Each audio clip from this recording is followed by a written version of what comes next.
Hello students, आज हम पढ़ेंगे स्पीड। ठीक है, तो स्पीड होता क्या है, किसी भी ऑब्जेक्ट की स्पीड को हम किस प्रकार से डिफ़ाइन कर सकते हैं। जनरली जो स्पीड होती है किसी भी ऑब्जेक्ट की होती है डिस्टेंस अपॉन टाइम। क्या होगी इसकी, किसी भी ऑब्जेक्ट की speed distance upon time. Means किसी भी ऑब्जेक्ट के द्वारा पर यूनिट टाइम में कितना डिस्टेंस ट्रैवल्ड कर रहा है या कितना डिस्टेंस कवर्ड कर रहा है, तो ये कहलाता है, उसका स्पीड कहलाएगा। या यूँ बोल सकते हैं the ratio of distance and time is known as the speed. ठीक है, तो हम स्पीड को डिफाइन करेंगे यहाँ पर। तो स्पीड मीन्स क्या होगा, speed is define as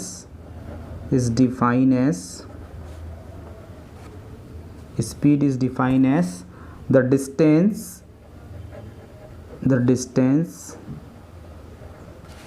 distance traveled by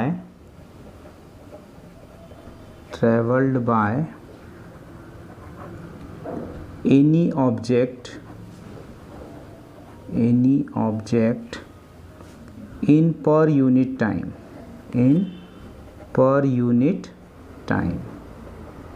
okay. मतलब हम बोलेंगे कि किसी भी ऑब्जेक्ट की जो स्पीड होगी उस ऑब्जेक्ट के द्वारा पर यूनिट टाइम में कवर किया गया या ट्रैवल्ड किया गया डिस्टेंस है।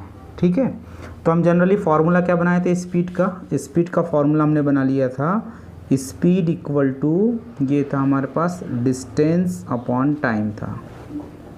क्या था, speed equals to distance upon time. अब स्टूडेंट हम लोग क्या काम करेंगे, इस यूनिट डिफाइन करेंगे, इसकी यूनिट डिफाइन करेंगे। और भी किस सिस्टम में डिफाइन करेंगे, एसआई सिस्टम में। किस में डिफाइन करेंगे, एसआई सिस्टम में। ठीक है, तो जनरली हमें मालूम है कि स्पीड इक्वल टू क्या होता है, स्पीड इक्वल टू होता है distance upon time. Speed equal to क्या होगा, डिस्टेंस अपॉन टाइम। तो यहाँ पर यूनिट करेंगे SI unit of speed equal to SI unit of distance upon SI unit of time. ठीक है, तो जनरली हमें मालूम है एसआई यूनिट ऑफ डिस्टेंस क्या होती है, जनरली मीटर होती है। क्या होती है, मीटर होती है। ठीक है, और एसआई यूनिट ऑफ टाइम क्या होगा, सेकेंड होगा। क्या होगा, सेकेंड होगा। ठीक है, तो इसे क्या लिख सकते हैं हम लोग, मीटर अपॉन पर सेकेंड। क्या लिखेंगे इसे, मीटर अपॉन पर सेकेंड। ठीक है, तो हम यहाँ डिफाइन कर देते हैं कि SI unit of speed equal to होगा मीटर पर सेकेंड। क्या होगा, मीटर पर सेकेंड। अगर हम सीजीएस यूनिट बात करेंगे तो सीजीएस यूनिट ऑफ स्पीड क्या हो जाएगी, ये हो जाएगी सेंटीमीटर पर सेकेंड। ठीक है, तो जनरली हमें मालूम है कि अगर हमें बस की स्पीड या ट्रेन की स्पीड या एरोप्लेन की स्पीड या कार की स्पीड, ठीक है, इन सब की स्पीड को हम जनरली किलोमीटर पर आवर्स में डिनोट करते हैं। ये चीज़ आपको याद रखना है ना। बस, ट्रेन, कार, एरोप्लेन, इनकी जो स्पीड होती है वो किससे डिनोट करते हैं हम लोग, किलोमीटर पर आवर से। ठीक है, अब बात करते हैं हम लोग इसकी टाइप्स की, है ना। तो टाइप्स कितने प्रकार के होते हैं, टाइप्स ऑफ स्पीड। इसमें सबसे पहला होता है यूनिफॉर्म स्पीड।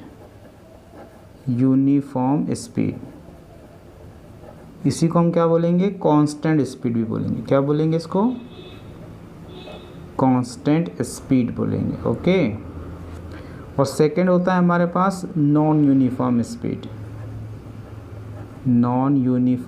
स्पीड। इसे क्या बोलेंगे हम लोग, वेरिएबल स्पीड। ठीक है, तो जैसे नाम से स्पष्ट है यहाँ पर, कांस्टेंट स्पीड का मतलब होता है इक्वल टाइम ऑफ इंटरवल में उसकी जो डिस्टेंस है वो सेम होगी, है ना। इसको इस तरह से समझते हैं।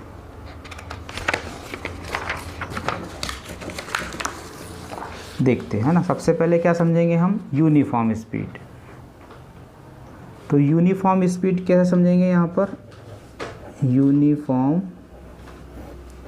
स्पीड, ठीक है। तो सपोज दैट ये कोई कार है, ये हमने कार बना लिया, ठीक है।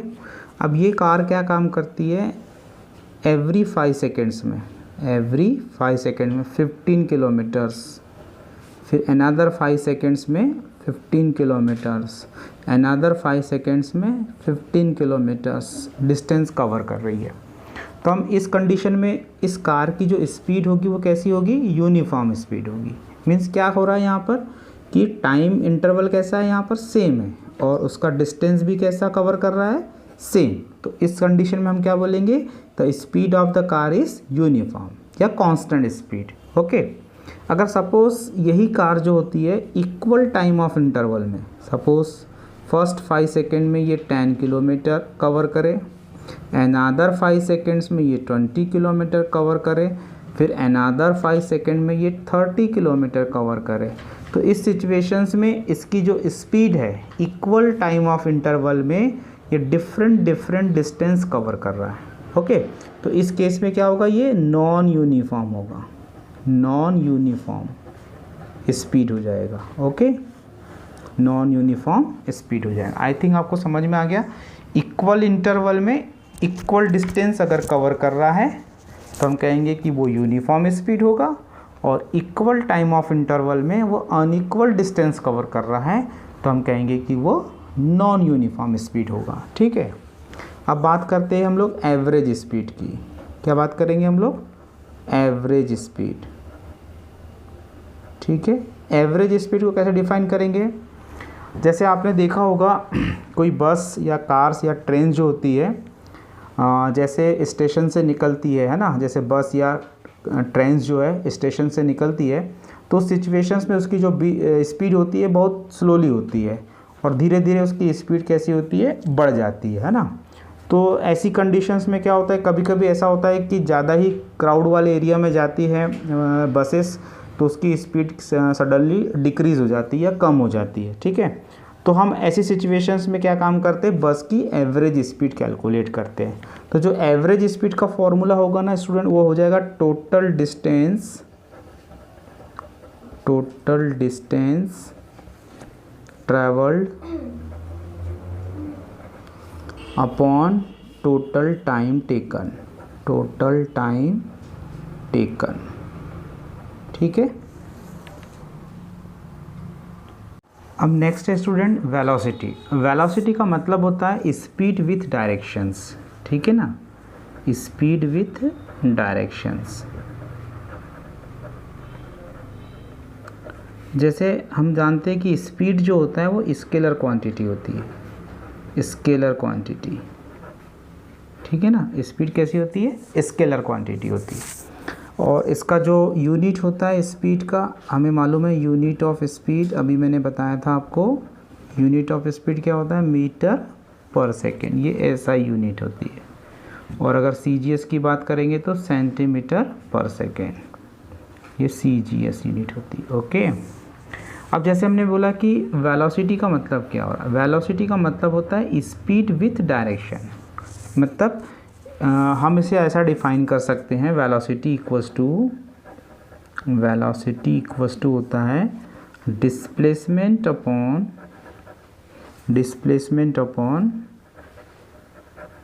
Time, okay. जनरली हम वेलोसिटी को रिप्रेजेंट करेंगे वेक्टर v से, और डिस्प्लेसमेंट को डिनोट करेंगे वेक्टर s से, और टाइम को डिनोट करेंगे t से, ठीक है। तो यहाँ पर ये वेलोसिटी जो होगी वो कैसी क्वांटिटी होगी, वेक्टर क्वांटिटी होगी। कैसी क्वांटिटी होगी, वेक्टर क्वांटिटी। इसका फॉर्मूला क्या हो जाएगा, डिस्प्लेसमेंट अपॉन टाइम होगा।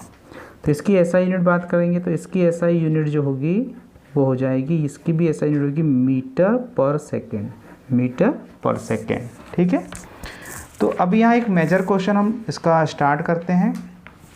इसका एक और चीज़ बता देता हूँ कि CGS सिस्टम में क्या होगा इसका यूनिट, CGS सिस्टम में इसका यूनिट हो जाएगा सेंटीमीटर पर सेकेंड, ठीक है। तो अभी मैंने आपको बताया था स्पीड और वेलोसिटी, इसमें किस प्रकार का डिफरेंस होता है, ठीक है। इसको हम लोग समझते हैं। तो जनरली देखो, स्पीड का मतलब होता है डिस्टेंस पर यूनिट टाइम, है ना, distance per unit time, okay. और इसका मतलब होगा डिस्प्लेसमेंट पर यूनिट टाइम। इसका क्या मतलब होगा? Displacement per unit time, okay. इसका भी जो इसका जो यूनिट होगा मीटर पर सेकेंड, इसका भी मीटर पर सेकेंड। अब हमें मालूम है कि जो डिस्टेंस होता है वो ऑलवेज पॉजिटिव होता है, तो स्पीड भी कैसा होगा? पॉजिटिव होगा। जो डिस्प्लेसमेंट होता है वो जीरो भी हो सकता है, निगेटिव भी हो सकता है और पॉजिटिव भी हो सकता है। तो वेलोसिटी भी कैसी होगी? पॉजिटिव हो सकती है, जीरो हो सकती है और निगेटिव भी हो सकती है। समझ में आ रहा है? नेक्स्ट है, ये एक स्केलर क्वांटिटी होती है, ये स्केलर क्वांटिटी है, और ये कैसी क्वांटिटी होती है? एक वेक्टर क्वांटिटी होती है, ठीक है। ये कैसी होती है? वेक्टर क्वांटिटी होती है, ठीक है। तो ये थोड़े से डिफरेंस थे स्पीड और वेलोसिटी में, ठीक है।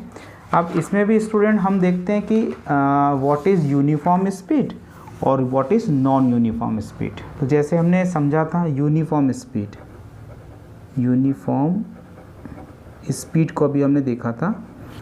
तो हम यहाँ देखेंगे अब यूनिफॉर्म वेलोसिटी, यूनिफॉर्म वेलोसिटी, ठीक है।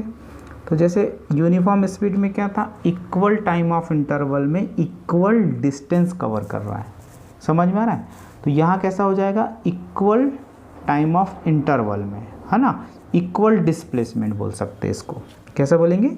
Equal displacement. क्लियर हुआ? मतलब कि किसी भी वेलोसिटी, किसी भी बॉडी की वेलोसिटी जो होगी वो यूनिफॉर्म कब होगी? जब वह इक्वल डिस्प्लेसमेंट कवर्स करेगा in equal time of interval में, ओके। और सिमिलरली नॉन यूनिफॉर्म वेलोसिटी या वेरिएबल वेलोसिटी कब होगी? जब वह क्या काम करेगा? अनइक्वल डिस्प्लेसमेंट कवर करेगा। इसमें क्या होगा? Equal displacement, equal displacement in equal time of interval.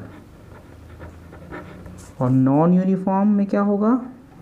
Non uniform में, non uniform velocity means unequal displacement, unequal displacement in equal time of interval, equal time of interval. इस चीज़ को ध्यान रखना है, ठीक है। अब जैसे एवरेज वेलोसिटी की बात करेंगे तो एवरेज वेलोसिटी का फॉर्मूला क्या हो जाएगा स्टूडेंट्स? एवरेज वेलोसिटी इक्वल्स हो जाएगी total displacement, total displacement upon total time, total time, okay. ये हो गया हमारे पास एवरेज वेलोसिटी, ठीक है। अब जैसे हम इसके कुछ एक आध न्यूमेरिकल हम लोग यहाँ पर कर लेते हैं। इतना काम आपको समझ में आ गया? चलिए एक न्यूमेरिकल हम लोग करते हैं यहाँ पर। मैं सिंपल सा एक न्यूमेरिकल आपको समझा देता हूँ। तो सपोज दैट ये क्वेश्चन है, अ train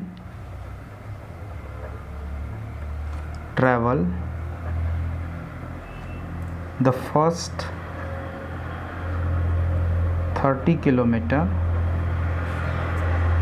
of 120 kilometer track with a uniform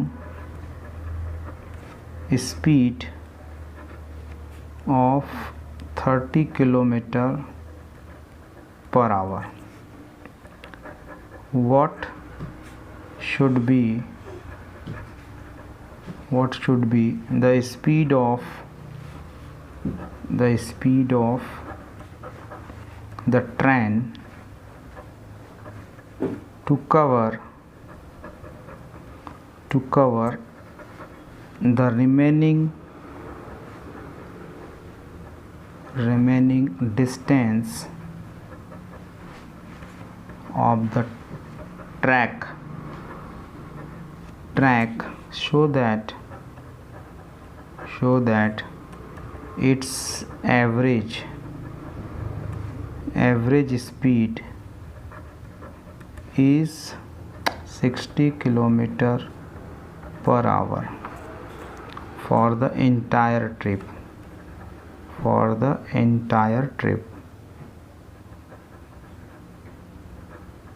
okay, तो यहाँ पूछ रहा है कि हमें मालूम है, देखो स्पीड इक्वल टू क्या होता है स्टूडेंट, स्पीड इक्वल टू होता है distance upon time.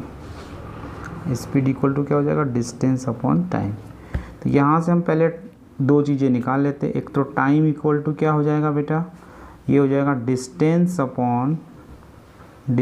Upon speed, एक फॉर्मूला ये बन जाएगा। ठीक है, तो चलो पढ़ते हैं। अ train travel the first 30 kilometres, तो यहाँ पर हम पहले टाइम कैलकुलेट कर रहे हैं T1।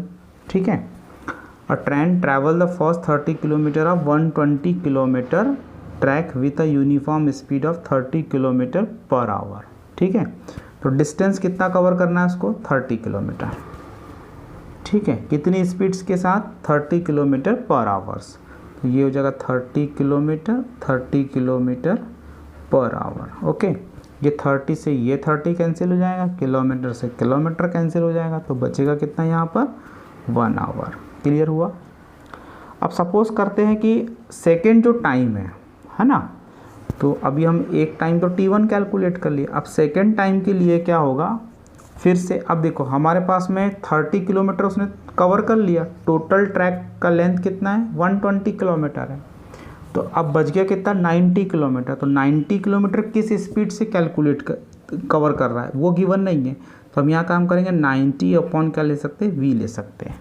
ठीक है ना, मतलब हमें कवर मालूम नहीं है कि कितनी स्पीड से वो इस अनदर ट्रैक को, बचे हुए ट्रैक को वो कवर करेगा। तो इसका टाइम कितना आ जाएगा, ये 90 अपॉन V आ जाएगा। ठीक है, अब टोटल डिस्टेंस कितनी है, टोटल डिस्टेंस अभी बताया था मैंने, टोटल डिस्टेंस थी हमारे पास में 120 किलोमीटर।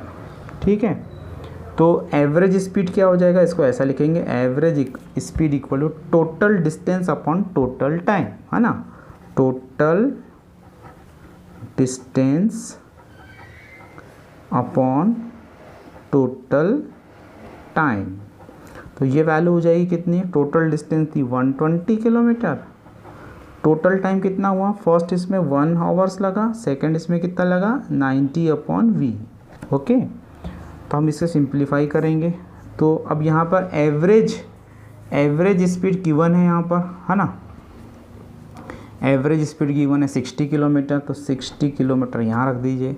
तो इसको सिंप्लीफाई करते हैं, तो ये हो जाएगा 1 + 90 upon V। Okay, 1 + 90 upon V। ये 60 से 120 को हम कैंसिल करते थे 2 टाइम्स, तो दिस इज इक्वल टू आ जाएगा 2। Okay, so this implies that हो जाएगा, इसको इधर ले जाएंगे तो 90 अपॉन V इक्वल टू कितना हो जाएगा, 1, एंड दिस इम्प्लाइज दैट हो जाएगा V इक्वल टू हो जाएगा 90 किलोमीटर पर आवर। क्लियर हुआ। मतलब इस क्वेश्चन में हमारे पास में टोटल जो डिस्टेंस थी वो 120 थी, तो पहले फर्स्ट में 30 किलोमीटर और जो सेकेंड 90 किलोमीटर बच रहा था उसको कितने समय में वो कवर कर रहा है उसका हमको टाइम कैलकुलेट कर लेना है, और फॉर्मूला यूज़ करना है total distance upon total time. तो यहाँ से हमें सेकेंड स्पीड मिल जाएगी कि सेकेंड स्पीड कितना आ जाएगा, 90 kilometre per hour. Thank you.